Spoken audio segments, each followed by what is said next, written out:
की तरफ से मैं बहुत संक्षेप में छोटी सी बात आपसे अपील करना चाहती हूं।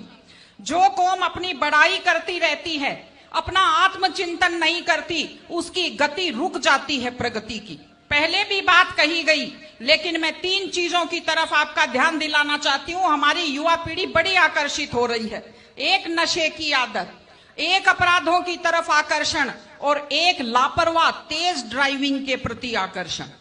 नशे का तो ये हालत है, मैं देखती हूं इसको बुराई नहीं समझते, लोगों ने इसको फैशन समझना शुरू किया है। फेसबुक पर बड़े शान से डालते हैं, भाइयों फलाने भाई के 2 दुकानें निकल गई हैं। तो क्या ये प्रसाद बांटने की बात है? महिलाओं के नाम से लॉटरी डाली एप्लीकेशन लगाते हैं और महिला जो घर की लक्ष्मी होती है उसका नाम बाजार में दारू के ठेके के ऊपर लिख देते हैं। ये ठीक चीज नहीं है। नशा घर को बर्बाद करता है, प्रतिष्ठा को बर्बाद करता है और महिलाएं तो बहुत दुखी हैं इस चीज से। आप कल्पना कीजिए, माँ बाप ये सोचते हैं कि बेटा बड़ा होकर हमारा सहारा बनेगा और वो बेटा दारू के नशे में आंखें तैरती हुई और टल्ले खाता हुआ घर आता है। क्या बीतती होगी माँ बाप के ऊपर। सारे अपराध नशे के कारण होते हैं, सारे एक्सीडेंट नशे के कारण होते हैं। इसलिए इस चीज से दूर रहने की जरूरत है। और मैं आपको साफ साफ कहती हूं, याद रखिए मेरी बात, आपका युवा का सबसे बड़ा दुश्मन वो है जो आदमी पहली बार आपको ये कहता है पी लो बियर दारू नहीं होती, पी लो, बड़े आदमी भी सारे दारू पीते हैं। वो आपका सबसे बड़ा दुश्मन है। चाय की आदत भी छूटनी मुश्किल हो जाती है। दूसरी चीज अपराध। एक खास चीज जो मैंने देखी बड़ी नकारात्मक, अपनी जाति के अपराधियों का पक्ष लेना शुरू कर दिया है सबने। पितर बना दिया है अपनी जाति के अपराधियों को। ये अपराधी खुद बर्बाद होते हैं और अपने पीछे पूरी युवा पीढ़ी को बर्बाद करते हैं। मैं आपको एक उदाहरण देती हूं। एक ऐसे शख्स, एक ऐसे खिलाड़ी दिल्ली के, जिन्हें आज मेडल जीते हुए लोगों की गिनती में होना चाहिए था पहलवानी में, अपराध के कारण आज दिल्ली में जेल की सलाखों के पीछे बैठे हैं। ये हमारे लिए दुख की और शर्म की बात है। और तीसरी चीज तेज ड्राइविंग। 1 लाख युवक, बाकी बड़े उम्र के लोग अलग हैं, 1 लाख युवक जान गंवाते हैं हर साल लापरवाह ड्राइविंग के कारण। आप सोचिए, 25 साल लगते हैं एक बच्चे को पालकर बड़ा करने में और 25 सेकंड में लापरवाह ड्राइविंग के कारण वो लाश में बदल जाता है। क्या बीतती होगी उस मां के ऊपर जो अपने जाते हुए बेटे की पीठ देखती है और आते हुए बेटे का मुंह नहीं देख पाती।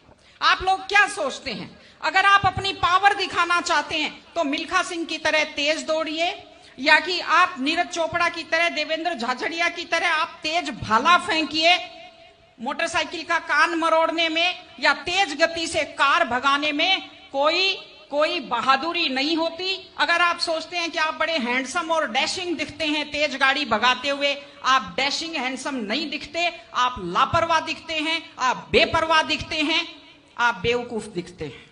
इसलिए कम से कम सड़क पर जब भी गाड़ी चलाएं, आप ध्यान से गाड़ी चलाइए। आपकी जिंदगी आपके माता पिता की भी है।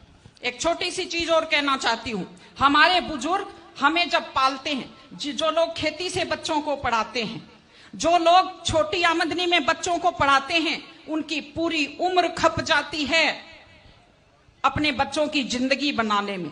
और उसके बाद दुख का विषय है, बड़ा पीड़ादायक सीन मैं कई जगह देखती हूं कि एक माँ बाप मेहनत करते हुए हाथों में आइटन पड़ जाते हैं, एड़ियां फट जाती हैं, कपड़े मैले फट जाते हैं, और उसके बाद जब बेटे को पढ़ा लिखा कर तैयार करते हैं, उसके बाद पढ़ी लिखी बड़े घर की थोड़ी बेटी आ जाती है तो माँ बाप की तरफ ध्यान नहीं देते।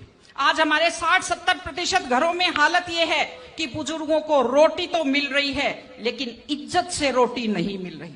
इस चीज को बदलने की जरूरत है। माँ बाप, मैं आपसे कहती हूं, जैसी भी परिस्थिति होती है, माता पिता आपको राजकुमार की तरह पालते हैं। आपकी भी ड्यूटी है, जैसी आपकी हैसियत है, बुढ़ापे में उनको बादशाहों की तरह से रखिए, उनकी सेवा कीजिए, उनका सम्मान कीजिए। अभी जब बात आई है तो मैं आपको बताती हूं। देखिए, ये ओंकार जी खड़े हैं, कोरोना फैला, कोरोना से अपनी माता जी को बचा नहीं पाए, लेकिन उस काल में जब इतना खतरनाक माहौल था, इन्होंने अपने माताजी की इतने प्यार से सेवा की, इतने सम्मान से सेवा की कि पूरा जो कोविड हॉस्पिटल है वो आज भी इनकी सेवा का उदाहरण देता है। इस तरह से माता पिता की सेवा कीजिए, वो अपनी जिंदगी आपके लिए कुर्बान कर देते हैं। और माताएं बहनें बैठी हैं, एक छोटी सी लास्ट बात जो मैं कह रही हूं, बेटियों को समझदार बनाइए, बेटियों को बेटा मत बनाइए, क्योंकि बेटे तो लापरवाह होते हैं। बेटियों को समझदार बेटी बनाइए, जब वो घर से बाहर जाती है तो उसको समझाइए कि वो साथ अपने घर की इज्जत लेकर के जाती है। बेटियों को समझाइए कि कैसे लोग मीठी मीठी बातों का जाल लेकर शिकारियों की तरह से घूमते हैं। और अपनी बेटी को संस्कार दीजिए कि वो जिस घर में जाए अपने सास ससुर की सेवा करे। आजकल मैंने नया ट्रेंड देखा है, बेटियां माँ मम्मी की तो बहुत चिंता करती है लेकिन सास की चिंता नहीं करती हैं। ये गलत चीज है। औरत घर की धुरी होती है। अगर वृद्ध लोगों की चिंता नहीं करेंगे तो हमारे वृद्ध लोगों को सुरक्षा कैसे मिलेगी, उन्हें सम्मान कैसे मिलेगा, इनकी जिंदगी खुश कैसे होगी। इसलिए कोई भी कौम तभी आगे बढ़ती है जब वो संस्कारवान हो, जब वो मेहनती हो, जब वो शिक्षा पर ध्यान दे। हमने ये सब किया है, मैं आपको बधाई देती हूं, लेकिन आगे इन सामाजिक चीजों